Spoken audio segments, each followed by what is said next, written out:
Well, it's the day that the book longlist is announced, so I've taken a walk to our little fairy garden so that I can take my mind off the anticipation. Otherwise, I'm just going to sit and stare at my computer all day until everything's announced. So I thought I'd just show you this little fairy garden and sort of contemplate something else other than books for a change.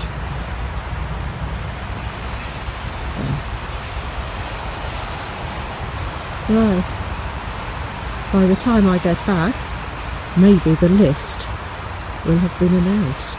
Who knows?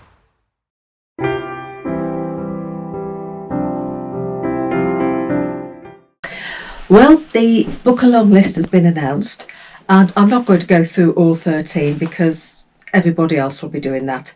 What I just want to do is I just want to talk about the books that I'm excited for on the list.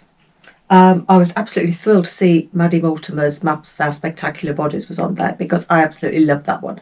That's the only one of the 13 that I've read. So the others that I'm excited to read are The Trees by Percival Everett, and this one looks as though it's about brutal murders.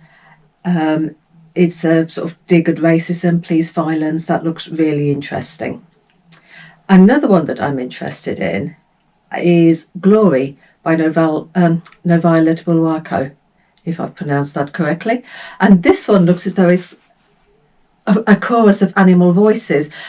Just reading the synopsis, it gave me Animal Farm vibes, where you've got a leader who's a horse, and then what happens, and it just sounded so intriguing and fascinating. So that's another one that I'm interested in.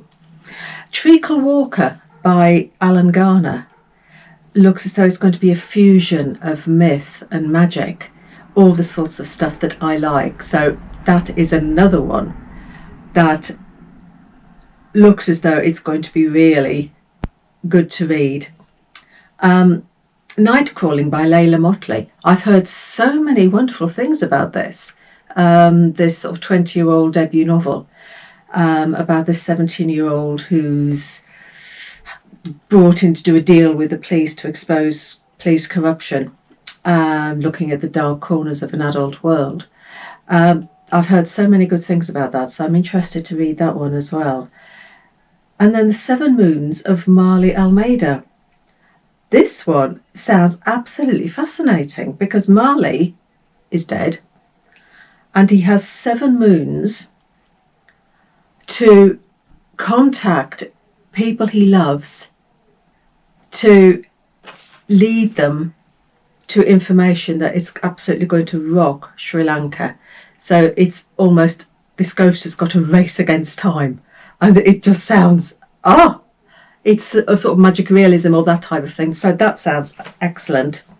And the last one is Case Study by Graham McRae Burnett, and that's about it's set in 1965, and it's about a woman who thinks a psychotherapist had a hand in the death of one of her family, so she signs on to be a client of his with a false identity, and it's sort of a meditation on sanity and identity. So those are the ones out of the list that I'm really excited to read. How long it will take me to read them, I don't know, because I am still on this resolution not to buy any books this year, so I've got to rely on the library to get all these to me. But yeah, those out of the whole list, those are the ones that I'm excited about. So, happy reading. Take care.